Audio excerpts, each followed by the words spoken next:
حضرت خالد بن ولید۔ آپ خاندان قریش کے نامور اشراف میں سے تھے۔ آپ بہادری اور فن سپاہ گیری و تدابیر جنگ کے اعتبار سے تمام صحابہ کرام میں ایک خصوصی امتیاز رکھتے تھے۔ اسلام قبول کرنے سے پہلے آپ کے والد اور آپ کی اسلام دشمنی بہت مشہور تھی۔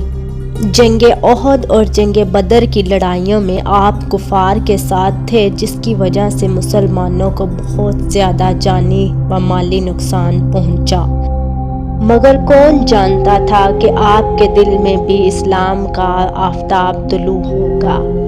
حضرت خالد بن ولید 628 میں صلح حدیبیہ کے موقع پر رسول اللہ صلی اللہ علیہ وسلم کی خدمت میں حاضر ہوئے اور اسلام قبول کیا، اور پہلے واقعات پر حضرت محمد صلی اللہ علیہ وسلم سے معذرت کی۔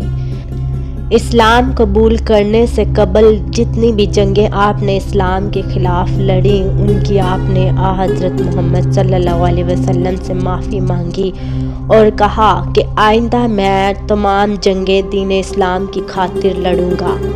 اسلام قبول کرنے کے 3 ماہ بعد آپ مدینہ منورہ میں دوبارہ رسالت رسول صلی اللہ علیہ وسلم میں حاضر ہوئے۔ اسلام قبول کرنے سے قبل آپ مسلمانوں کے خلاف کئی معرکوں میں حصہ لے چکے تھے۔ جنگ احد میں جنگ کا نقشہ بدلنے میں آپ کا بہت بڑا کردار تھا۔ اسلام کے دامن کو پکڑنے کے بعد آپ رضی اللہ تعالیٰ عنہ نے بہت سے معرکوں میں حصہ لیا۔ 630 میں فتح مکہ کے موقع پر مسلمان فوج جو 4 حصوں میں تقسیم تھی، ان میں سے ایک کی قیادت حضرت خالد بن ولید کے ذمہ تھی۔ فتح مکہ کے بعد 8 ہجری میں رسول اللہ صلی اللہ علیہ وسلم نے 3000 سپاہیوں کو اپنے ایک آزاد کردہ غلام حضرت زید بن حارث کی قیادت میں شام کے علاقہ کی جانب روانہ کیا، تاکہ ولی بصرہ شرجیل، جس نے حضرت محمد صلی اللہ علیہ وسلم کے قاصد حضرت حارث بن عمیر کو شہید کر دیا تھا، اس کو سبق دیا جائے۔ تاریخ میں یہ جنگ موتا کے نام سے مشہور ہے۔ اسلامی فوج اور شرحبیل کی فوج میں کافی دیر تک جنگ جاری رہی، جو تعداد میں 1,00,000 سے زائد تھے۔ اسلامی فوج اور شرحبیل کی فوج کے درمیان کافی دیر تک جنگ جاری رہی، جو کہ تعداد میں 1,00,000 سے زائد تھے۔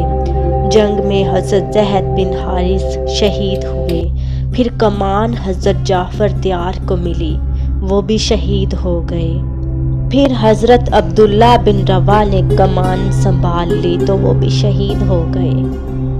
آخر کار کمان حضرت خالد بن ولید کے ہاتھ آئی تو وہ بڑی بہادری سے لڑتے رہے۔ دوران جنگ حضرت خالد بن ولید کی 9 تلواریں ٹوٹیں۔